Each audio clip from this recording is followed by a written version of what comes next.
Ya, saya pikir jangan sampai dalam waktu 1 kali 24 jam ini ada masuk angin di KPK ya. Ya, dan KPK tentu tadi saya katakan ya harus eh, menangani kasus yang penyelenggara negara ya di pasal 11 ya disampaikan bahwa KPK hanya bisa menangani kasus korupsi kalau penyelenggara negara. Artinya saya pikir kalaupun ada yang dilepas dalam perkara ini seperti perkara-perkara yang lain ya perannya tidak terlalu signifikan seperti itu. Nah, yang tentu yang akan menjadi kontroversi adalah ketika Pak Wamennya tidak menjadi tersangka. Ini kan sangat lucu gitu ya. Ngapain KPK capek-capek melakukan penangkapan gitu. Pak Yudi, jadi langsung saja Pak Yudi, ini ketika ada orang yang diamankan lewat OTT nih Pak Yudi, ini bagaimana nanti Nah, proses selanjutnya hingga penetapan status tersangka? Mungkin bisa dijelaskan nih Pak Yudi, diamankan sama ditetapkan. Nah, silakan Pak Yudi.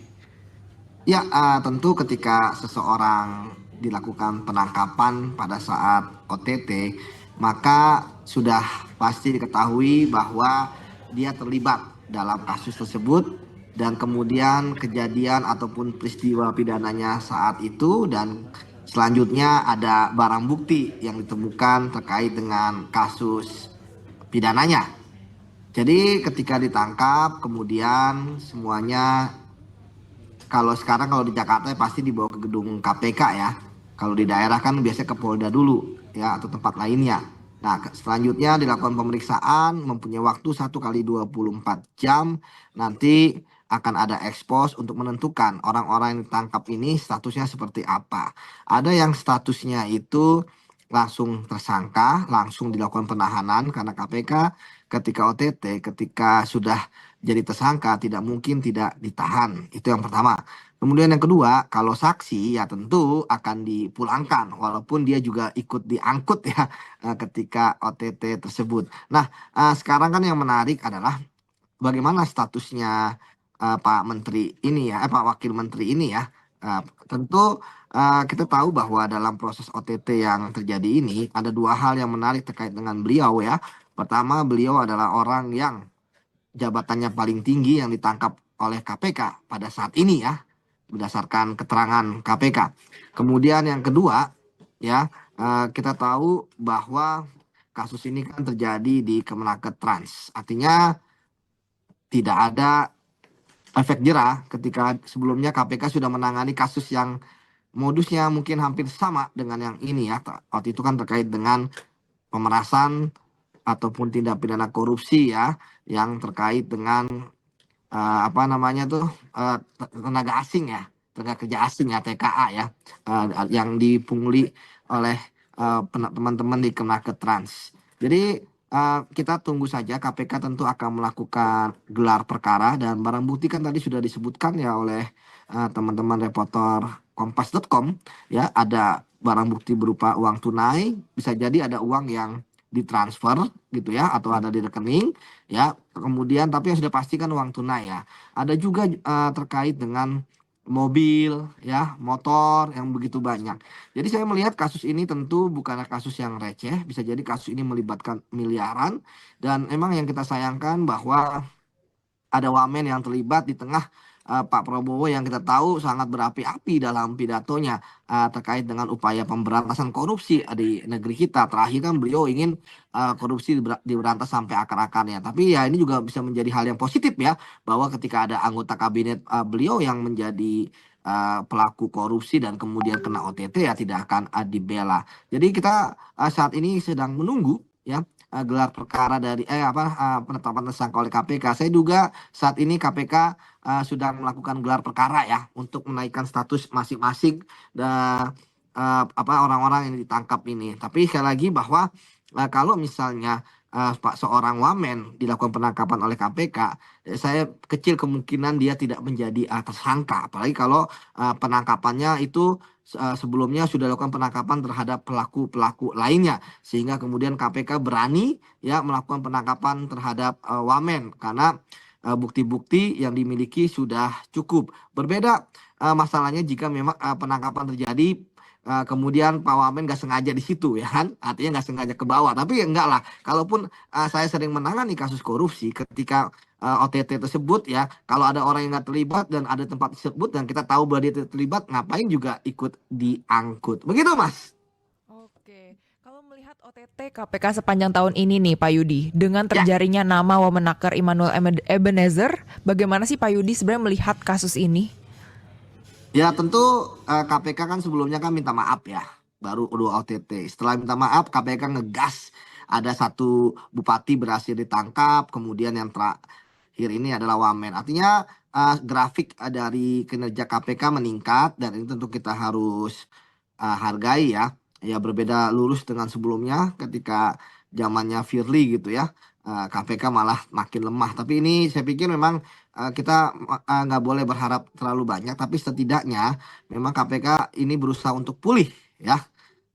Berusaha untuk bangkit dan ya seperti misalnya saya sering mengibaratkan KPK ini seperti orang yang sudah sakit ya, kemudian sempat istilahnya tidak sadarkan diri gitu ya. Nah, sekarang sudah sadar, sudah pulih, tapi kan kita tidak bisa menyuruh langsung berlari. Tentu harus beradaptasi dulu, pelan-pelan dulu, tapi nggak apa-apa. Slow but sure gitu ya. Artinya saya yakin bahwa KPK ke depan tentu akan menjadikan momentum ini untuk perbaikan KPK baik dengan kinerjanya ya. Jangan sampai tentu kita harapkan jangan anti klimaks seperti itu, Mbak. Ya, oke. Baik Pak Yudi. Nah, Pak Yudi kalau berbicara mengenai bukti sendiri. Nah, ini sejauh mana nih nantinya KPK harus memastikan bukti permulaan yang cukup nih sebelum menetapkan status hukum seseorang hasil operasi tangkap tangan ini. Silakan Pak Yudi. Ya, kalau terkait dengan kasus ini, ya orang-orang yang di lapangan tentu sangat mudah untuk membuktikan karena barang buktinya ada pada diri mereka ya, yang kemudian disampaikan kepada publik gitu. Itu yang pertama. Kemudian yang kedua, bagaimana dengan orang-orang yang tidak ada di lokasi? Kita tahu bahwa peristiwa pidana kan bukan hanya terkait dengan orang yang ada di lokasi ya, tetapi juga orang-orang lain yang tidak berada di lokasi. Kita tahu bahwa eh, apa namanya unsur-unsur ya dalam kasus tindak pidana ini kan pelaku-pelakunya kan ada orang yang menyuruh melakukan, turut serta, membantu ya. Ada sekitar beberapa kategori lah ya. Jadi kalau saya lihat ya bahwa bisa jadi di lokasi tersebut nggak ada Pak Wamen, tapi kemudian dari bukti-bukti yang didapatkan bisa jadi dari keterangan-keterangan yang ditangkap itu, kemudian bukti-bukti yang telah dimiliki oleh KPK itu bisa jadi didapatkan eh, bukti bahwa Pak Wamen itu juga harus segera dilakukan penangkapan. Karena memang tadi sudah dijelaskan oleh reporter ya, walaupun KPK belum menyampaikan berapa sih durasi terkait dengan OTT ini karena memang tidak pernah KPK menyampaikan ya bahwa kasus ini itu berapa lama sudah dilakukan case buildingnya ya ataupun pengembangan kasusnya, tetapi saya menduga bahwa ini juga sudah lama ya, apalagi kita tahu ada motor yang disita, motor mewah, mobil mewah puluhan, malah artinya dulu kan ini kan bentuknya itu bisa jadi belum dalam bentuk mobil dan dalam bentuk motor ya, dalam bentuk uang yang kemudian diberikan mobil ya. Artinya tentu kan proses dari uang tunai ataupun di dalam rekening menjadi suatu barang kan ada suatu prosesnya seperti itu, dan saya yakin bahwa kasus ini akan berkembang dan kita harap kita dukung KPK bahwa ini ada kepercayaan yang bagus bagi KPK dari publik ya, untuk membongkar jangan hanya ke bawah ya tapi ke samping dan juga ke atas begitu Mas. Oke. Kemudian nih Pak Yudi, bagaimana sih peluang seseorang yang ditahan OTT KPK akhirnya dilepas hanya sebagai saksi? Apalagi kan batas waktu penetapan status hukumnya ini cuma terbatas 1 kali 24 jam, Pak. Kalau yang dilepas-lepas itu biasanya pertama perannya itu tidak terlalu banyak, tidak terlalu signifikan.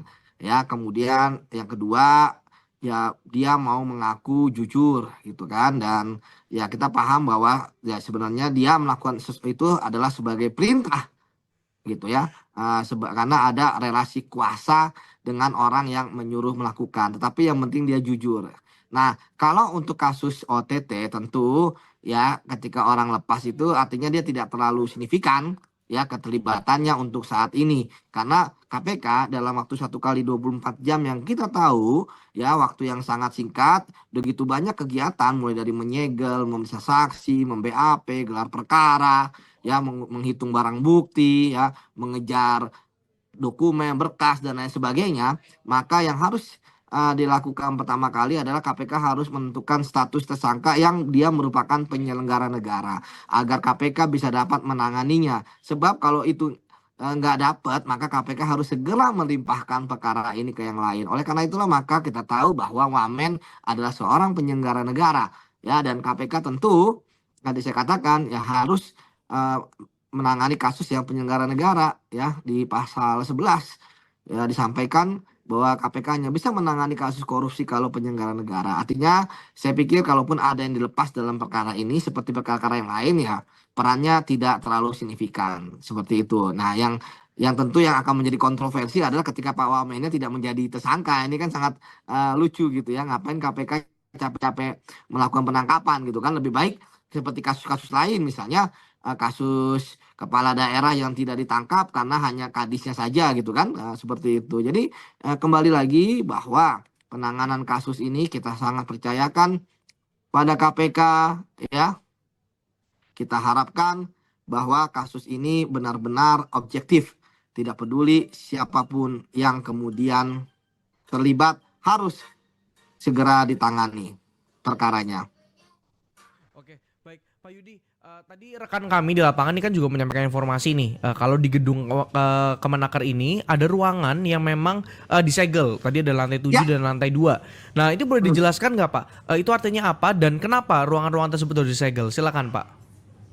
ya, penyegelan itu harus dilakukan ya karena mengingat dalam status kasus penyelidikan ataupun OTT ini kan tidak ada wewenang paksa kecuali penangkapan. Oleh karena itu untuk mengamankan barang bukti ya dari tempat di mana ruang apa adanya di ruangan tersebut itu perlu dilakukan penyegelan, artinya dalam status quo. Ya, diharapkan bahwa tidak ada orang yang masuk ke dalam tempat tersebut untuk kemudian melakukan tindakan-tindakan, ya, yang tindakan-tindakan tersebut akan membuat ya orang lain itu rugi sendiri karena mereka menghalangi penyidikan. Begitu, Mas. Jadi ya nanti setelah segel ini setelah penyidikan ya, maka segel ini akan dibuka dan KPK akan melakukan penggeledahan untuk mencari barang bukti tersebut. Begitu, Mas. Oke, Pak Yudi terakhir nih, Ya. apakah ada catatan tambahan terkait kasus ini nih dari Bapak sendiri backgroundnya kan pernah menjadi penyidik KPK juga, silakan Pak. Ya saya pikir ini sudah bagus, teman-teman penyidik di lapangan sudah kerja keras dan berani ya melakukan penangkapan terhadap wakil menteri. Ya saya pikir jangan sampai dalam waktu 1 kali 24 jam ini ada masuk angin di KPK ya. Artinya kemudian nanti kita berharap ini jadi tersangka malah besar apa namanya jauh panggang daripada api gitu kan seperti itu. Jadi kita harap KPK konsisten dan kita mungkin tidak perlu mengajarkan ikan berenang ya. Kita paham teman-teman di KPK itu sudah tahulah SOP-nya. Jadi sekali lagi saya berharap ini dilanjutkan oleh KPK dan tidak menjadi anti klimaks demi penegakan hukum.